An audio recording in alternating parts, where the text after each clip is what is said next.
Coming up on WVU News, Americans have experienced over $1 trillion in credit card debt, the most it's ever been. I'm Catherine Brook, and I'll tell you why. Straight ahead on WVU News, syringe service programs are associated with a 50% reduction in HIV and hepatitis C cases. I'm Hannah High School, and I'll have that story next. I'm Ty McClung, and I'll take you to the state capitol for a legislative update. Our Emmy Award-winning WVU News starts now.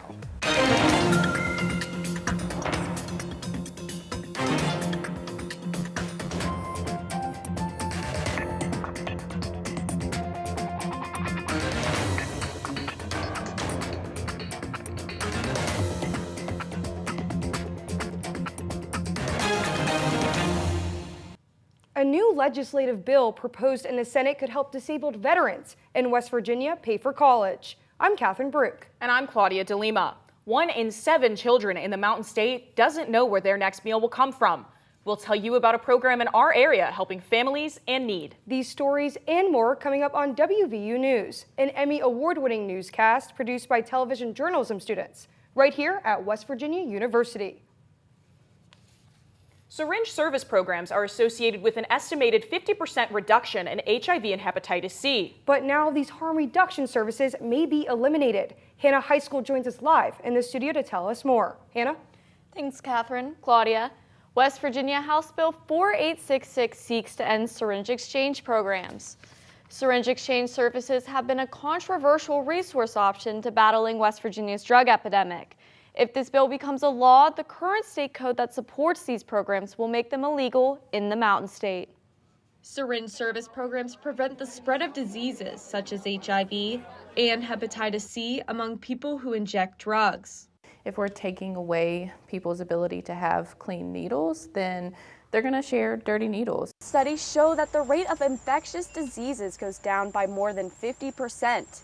It increases the number of people who go to treatment. Participants in syringe service programs are 5 times more likely to enter further drug treatment and 3.5 times more likely to stop injecting drugs. But programs like these are still a point of controversy in West Virginia communities. Some elected officials argue these programs contribute to a rise in crime and drug-related litter, but decades of research show they do the opposite. Trying to ban any kind of syringe services is going to be a detriment to the community. And we've already seen in other parts in the state that limiting harm reduction services like syringe access has made HIV and Hep C cases skyrocket. And many Morgantown residents are opposed to the change. Right now, the only thing that is keeping these people afloat is harm reduction. Living in Appalachia, there are a lot of people who struggle with substance use. We all know someone who has been there or who has struggled with substance use or had a family member that struggled with substance use. If signed into law, programs offering syringe services would have 120 days to close their doors. HealthRight initiated this program in 2013 after seeing a need within the community. And over the last decade, its staff says that it has helped the lives of thousands of people. This bill is currently under review by the Health and Human Resources Committee. Thanks, Hannah. Americans' credit card balances tip the scale at over $1 trillion. And with 55% of Americans living paycheck to paycheck, Claudia, is there relief in sight? Over the past year, credit card debt nationwide has skyrocketed like never before. Dr. Scott Shue, Associate Professor of Economics, says the increase is due to inflation. The total amount of credit card debt actually fell during COVID. And then it has started to come back the last couple of years very, very, very quickly. And it is growing pretty fast now. And it is now at its highest level in nominal dollar value terms, at the highest level ever. According to Consolidated Credit, the average credit card debt per household in West Virginia is $7,090. But that debt is comparatively low to other states in the country. So how many credit cards do most Americans have? Well, according to WalletHub, the average American has 3 to 4 credit cards in their wallet. And on average, each card has a $6,500 balance. Caitlin Pearson took out a student credit card her freshman year with a $200 balance. Now she says that limit is almost impossible to not go over. In the past years, my groceries are even like $20 more than they normally were, but I'm still getting paid the same amount, so I kind of have to use my credit card or I don't have enough. Dr. Shu suggests for young adults like Caitlin to start buying in bulk and looking for sales or discounts. We're finding other ways to conserve on the costs of spending rather than necessarily continuing to spend at the same pace. Or with just a click of a button, you can go online and apply for a debt relief program. For more information on debt relief programs in West Virginia, visit the link located at the bottom of your screen. Almost 6 out of 10 U.S. military veterans have to take out student loans to pay for college. But a new bill proposed in the Senate could help disabled West Virginia veterans pay for college. Our legislative reporter, Ty McClung, joins us now. Ty? Thanks, Catherine. Claudia. Senate Bill 599 would waive tuition and other fees for certain military veterans and their families. West Virginia has a long tradition of supporting its veterans. Today, more than 167,000 veterans call West Virginia home. The state currently offers veterans a $500 stipend per semester to attend college in the Mountain State. But this new bill would lower the cost even further for some veterans. The bill, introduced by Senator Ryan Weld, looks to help disabled veterans, their families, and the families of veterans who were killed in action by providing them with free tuition. Weld says this has been something on the mind of many throughout the state. So this is something that a lot of veterans across the state, including our Department of Veterans Assistance, has worked towards for a long time. The College Investor reports that the average West Virginia student graduates with over $30,000 in student debt. James Oden, an Army veteran and WVU student, says that while he himself would not apply, he has friends who would benefit from the bill.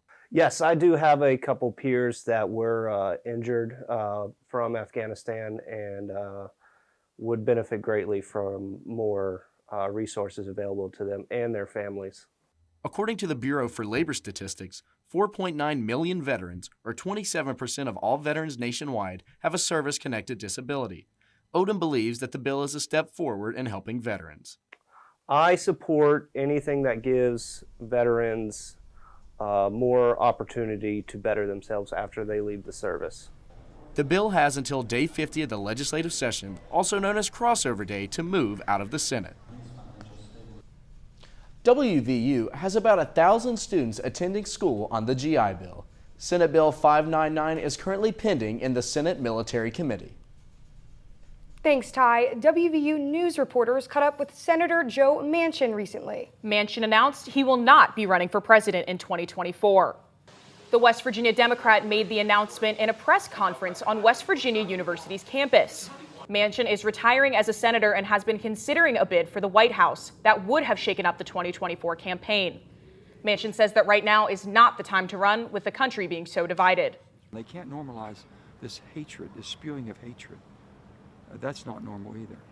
But what you're seeing is people that are protesting getting very aggressive, very disrespectful, and it's hard to get their voice across.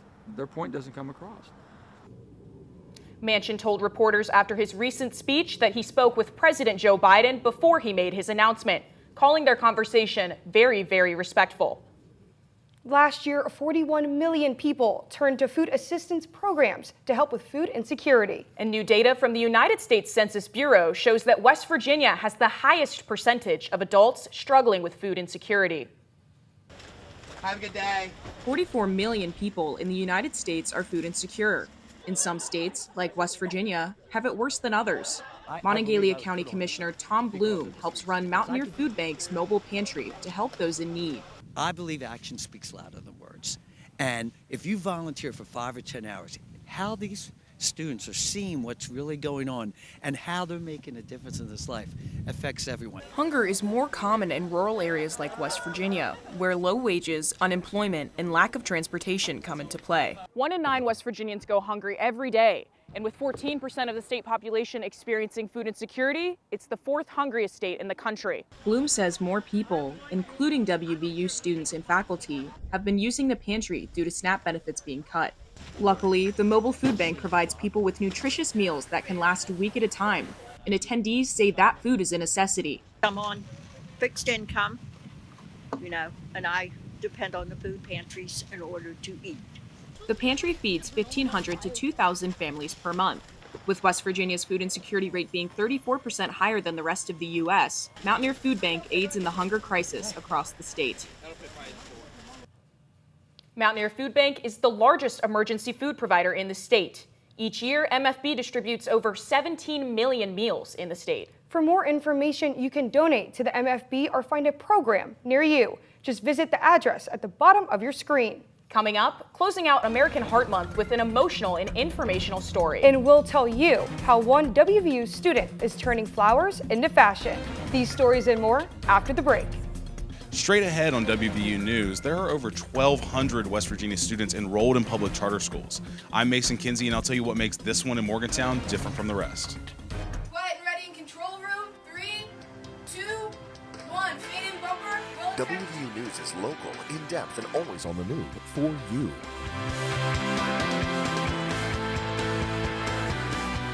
And it's always on YouTube, on the web, and on the Reed College of Media website. A national first place Emmy Award-winning college newscast, taped at the Waterfront Studio at West Virginia University. Stay in the know, stay connected, watch WVU News. Mountaineers know. Let's go! Really means let's try. Let's create. Let's explore.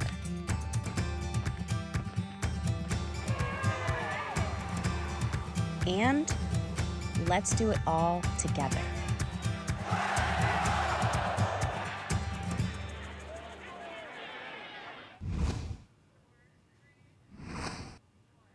February is American Heart Month. This promotes awareness for the leading cause of death in the United States, heart disease. But heart disease is not the only problem Americans should be aware of, Catherine. John V. Patel joins us live in the studio to tell us more. John V. Thanks, Catherine. Claudia, African-American babies with congenital heart defects are at higher risk of mortality. The Black community is also disproportionately impacted by heart disease. Stephen Scherer has hypoplastic left heart syndrome, a type of congenital heart defect. After undergoing 2 surgeries as a child, he is now on the transplant list waiting for a new heart. We know it is high risk compared to the average person because of my history, because it's not just only that, it's also reconstructive surgery, so they have to undo everything that was done in my previous surgeries. Congenital heart defects are the most common type of birth defect. According to the CDC, more than 40,000 American babies are born with a congenital heart defect every year, and 1 out of 4 has a severe case. Hypoplastic left heart syndrome results when the left side of the heart develops smaller than normal. Dr. Jay Udasi says it is one of the most complex cases to treat. 3 stages, major surgeries, multiple caths, multiple imaging, CTs, cardiac MRI, cardiology follow-ups. Scherer says it takes an immense amount of support to keep going. Family support has definitely been key to keep me grounded, because this definitely takes a toll on you physically as well as mentally and emotionally. So without them, it would be a rough road to go down. Scherer hopes to have a new heart in the next 6 months. Congenital heart defects affect more than 2.4 million children and adults nationwide. During American Heart Month, remember to take care of your heart by staying active and eating healthy. Catherine, Claudia, back to you. Thanks, John V. West Virginia is home to 12 charter schools, and with an additional 3 being added every 3 years. And one of Morgantown's charter schools has recently garnered national attention. Mason Kinsey reports. Public charter school West Virginia Academy was recently named a finalist for the Yoss Prize. The prize recognizes some of the top charter schools in the country, and Academy Executive Director Heidi True says working with the Yoss Foundation has created new opportunities for the school. This whole year we get to work with the Yoss Foundation, which is huge. Next week I'm actually going to Washington, D.C. We're meeting with legislators to talk about educational issues and how they can help our state specifically. As a finalist, the school received $500,000 for school improvements. Even though the prize is private dollars, some West Virginia residents are concerned that charter schools receive too much funding from the state, despite making up a significantly small portion of students. As of the 2022 school year, of the nearly 250,000 students enrolled in West Virginia schools, About 1,200 of them are enrolled in some form of public charter school like West Virginia Academy. That equates down to about 0.05%. But some of West Virginia Academy's faculty members would argue that that small class size should instead be looked at as a positive. Our scholars that start here in pre-K, you know, if they go all the way up to high school, I mean, we're able to really form those really good bonds and be a team, because that's what education is. We all have to work together because these students are our future. West Virginia Academy leaders plan to use the funding from the Yoss Prize to construct a new campus for their students. Mason Kinsey, WVU News, Morgantown. According to their website, in 2023, the Yoss Prize organization awarded more than $20 million to winners, alumni, and special initiatives, with $13 million going to charter schools alone. Wool production in West Virginia is on the decline, but that does not mean the sheep stop growing wool. And one WVU student is shearing her way to success. Drew Solt reports. Cassandra Stewart is a grad student at WVU and has a love for agriculture and fashion that includes weaving. I fell in love with weaving, and so this past fall I took a weaving and spinning class with Jordan and was able to use the dye from our gardens in my project. Stewart has a garden at home and a garden provided by WVU. There, she grows plants, then extracts the dye from those plants to create coloring dye for the wool. Plants such as indigo, sumac, and marigold, like this one here, are used to create coloring dye. To make textile art like this. Jordan Masters, a researcher and professor at WVU, began this initiative during his graduate studies. Now, he's finally seeing some results, adding value to wool. This project allowed her to work with different ways to add value to wool that would typically just be discarded, and that research through practice is what I think can be very beneficial to the state of West Virginia as we move forward with this farm to fashion aspect. WVU is offering their first farm to fashion course this spring, with hopes of also having a course in the fall. Drew Solt, WVU News, Morgantown. Not only was Stewart able to create textiles from her garden, she was able to create a variety of dishes from the produce she grew, including carrot cake. And coming up, an award-winning filmmaker lends her talents to West Virginia's most popular industry. That story and more after the break. I'm Tanner Inyert, and after the break on WVU News, I'll tell you about a WVU swimmer who's diving into competition this summer in Paris.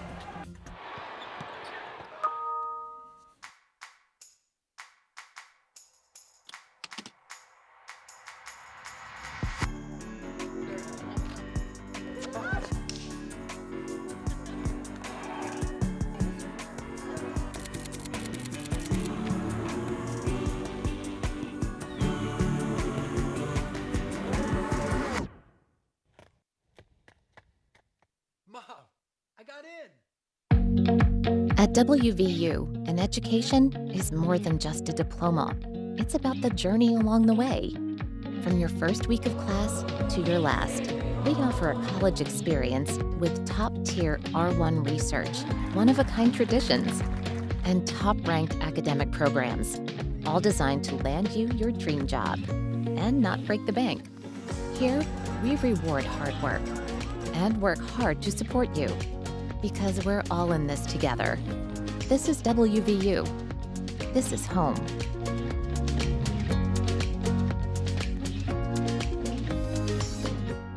Quiet and ready in control room. 3, 2, 1. Fade in bumper. WVU News is local, in-depth, and always on the move for you.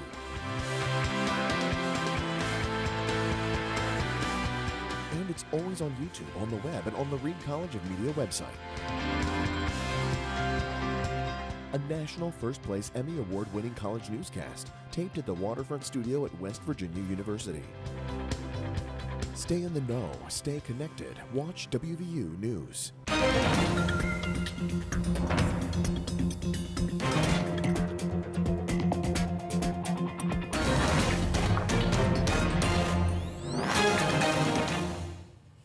Claudia, athletes from around the globe will be headed to Paris this summer for the 2024 Olympic Games. And that includes some Mountaineers. Sports anchor Tanner Enyart is here to tell us more. Tanner? Thanks, Catherine. Claudia, West Virginia swimming senior Ivan Puskovich has been around the world and back this month. Puskovich competed at the World Aquatics Championships in Doha, Qatar, to try and qualify for Team USA for the upcoming Olympic Games in Paris this summer. Only 5 Americans have ever qualified for open water Olympic swimming, but at the 2024 Summer Games, that number will change. Put swimming on the map in a way that hasn't been done before for this whole state. It always feels good to have people in your corner. I'm a firm believer you can't climb a mountain alone. Puskovich finished 14th overall at the World Aquatics Championships in February, competing in the open water 10K and finishing with a time of just under 2 hours.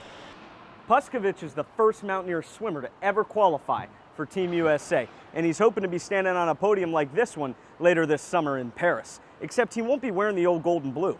He'll be wearing the red, white, and blue with Team USA at the 2024 Summer Olympic Games. WVU head coach Vic Riggs says this is the greatest opportunity in the sport. Well, anytime you have somebody representing the United States, it's an incredible honor, and it's the highest, it's the pinnacle for our sport. You know, there's professional swimming, but it's not at the level of other sports. So to represent your country is the biggest and most elite that you can do. Puskovich won't suit up for Team USA until August, when the marathon swimming events take place at Pont Alexandre Trois in downtown Paris. First, he and the rest of the Mountaineers will host Big 12 championships right here in Morgantown. Puskovich might not be the only Mountaineer heading to Paris. We do know that WVU rifle athlete Mary Tucker has already booked her ticket to the City of Light for the 2024 games as well. Catherine, Claudia, back to you. Thanks, Tanner. In Appalachia, coal is not just a resource, but a way of life. As of 2022, West Virginia was the second highest producer of coal in the nation.